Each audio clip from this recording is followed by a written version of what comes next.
Yes sir. आपका बेटा है? ये आपके बच्चे हैं? इनकी बुआ हूँ। मैं इसका मामा हूँ। बोलिए, what's the problem?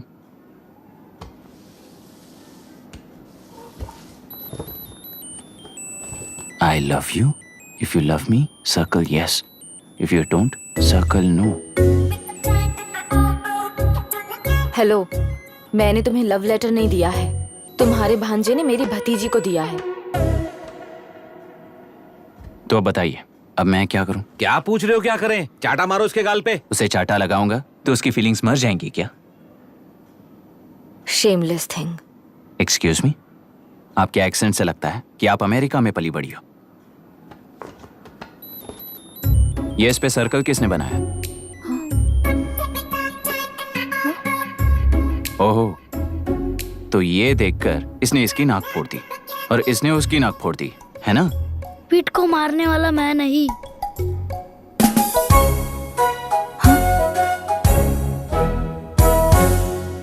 What a shame.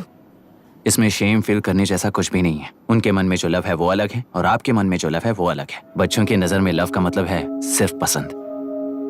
बच्चे अपनी बढ़ती उम्र में हर कदम पर एक नए रिलेशनशिप के बारे में सीखते हैं। उन्हें हम जितना प्योरली देखेंगे वो भी उतना ही प्योरली देखेंगे।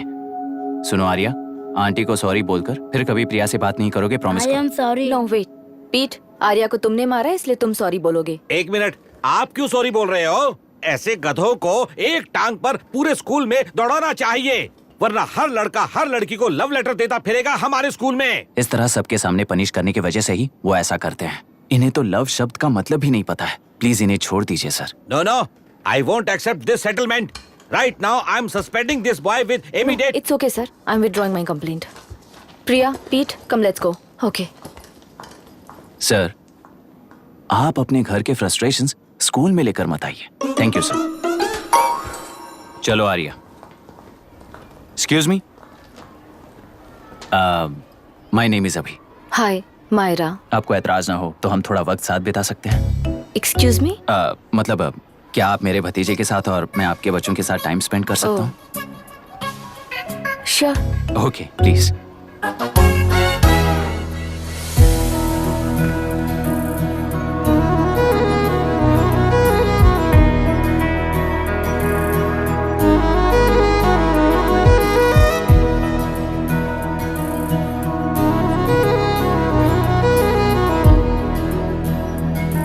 What do you want to talk?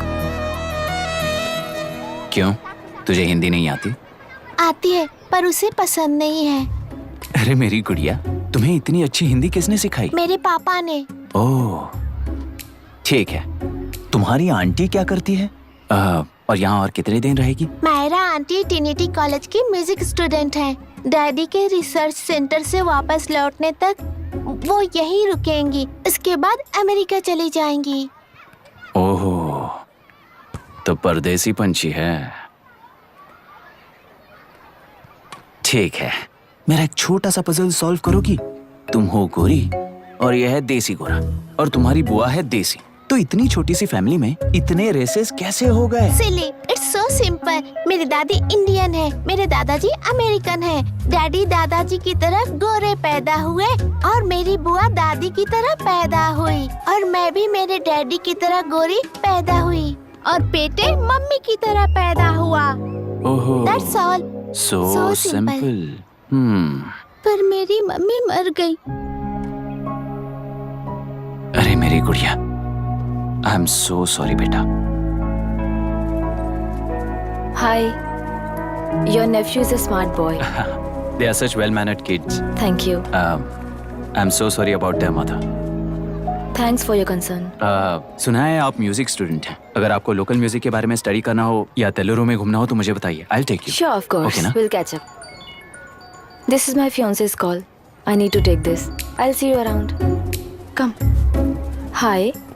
Yeah, I'm good. How are you? क्यों आर्या, आंटी ने मेरे बारे में कुछ भी नहीं पूछा ना? तुम क्या करते हो पूछ रही थी। तो तुमने क्या बताया? आईआईटी में पढ़कर एमआईटी में सीट पाकर तेलुपुरु में बेकार घूमते हो ऐसा बताया।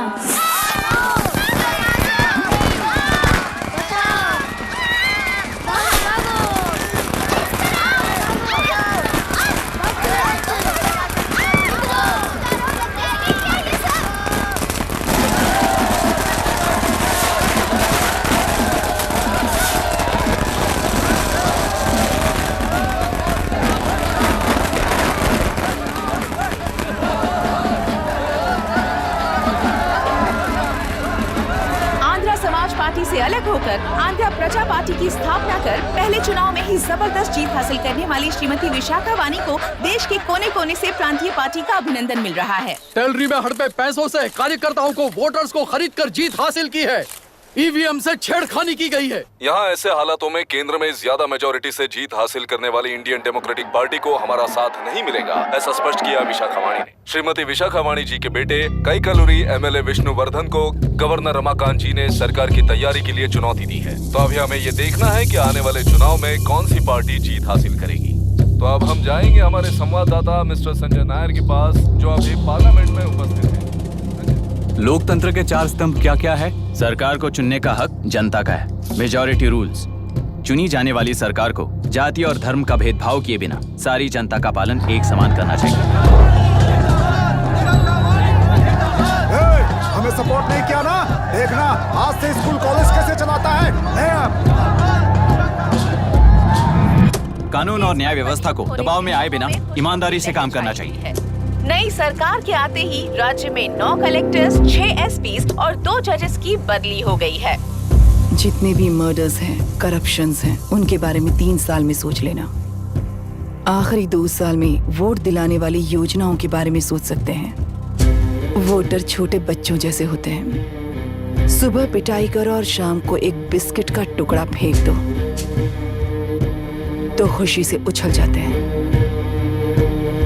पूर्व मुख्यमंत्री के इशू किए गए सारे कॉन्ट्रैक्ट्स गलत थे, सो वो सारे कॉन्ट्रैक्ट्स रद्द कर रिवर्स टेंडर जारी किए जा रहे हैं।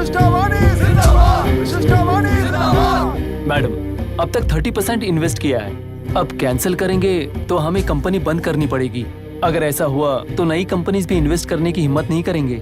लाखों लोगों की नौकरी चली जाएगी, इकोनॉमी भी डाउन हो जाएगी। आप लोग सिर्फ अपनी कंपनी के बारे में सोचिए, इकोनॉमी के बारे में सोचने के लिए हम हैं। अब क्या करें आप ही बताइए मैडम। उस पार्टी के लिए जो किया वही कीजिए। वाक, मत, विद्या, व्यापार, पेशा जैसे फंडामेंटल राइट्स को प्रोटेक्ट करना होगा।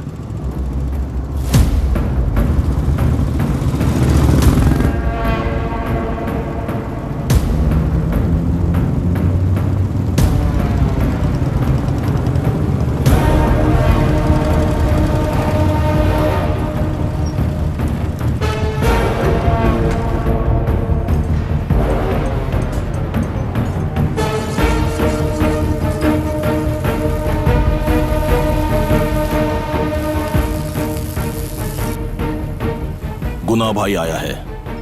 अरे अंदर लेकर आना चाहिए था, कॉफी पी लेते। अगर हर जगह कॉफी पियेंगे तो पेट खराब हो जाएगा।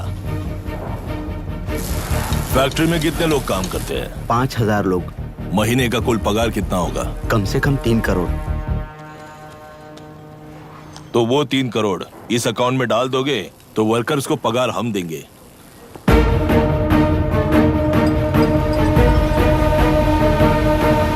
सरकार को लेने वाले हर जरूरी फैसले में जनता की राय लेनी चाहिए, जैसे प्लेबिसाइट्स। मर्डर भी करना हो तो सोच समझ कर करना होगा, तभी अपोजिशन डिफेंस में आ जाएगी। किसानों की इच्छा के मुताबिक एडोरू कोर्ट तक टेलरों के आक्रमण को रद्द करने का पिछली सरकार ने कोर्ट से ऑर्डर ले लिया है। सुप्रीम कोर्ट के आदेश का मान न रखते हुए मुड्रू कांटूर तक टेलरों पर आक्रमण कर मछली का व्यापार कर सकते हैं, ऐसा राज्य सरकार ने विवादास्पद जियो जारी किया है। इस जियो की वजह से मत्स्यकार खुशी मना रहे हैं तो दूसरी ओर वहीं के आसपास के किसान विरोध कर रहे हैं। अब तक जो हमारे ऊपर हमले हुए हैं उससे हमारी जिंदगी बर्बाद हो चुकी है, हम चिल्ला कर कह रहे हैं, तो वापस नए अतिक्रमण की क्या बात कर रहे हैं? अगर वो इलेक्शन जीते हैं तो वो क्या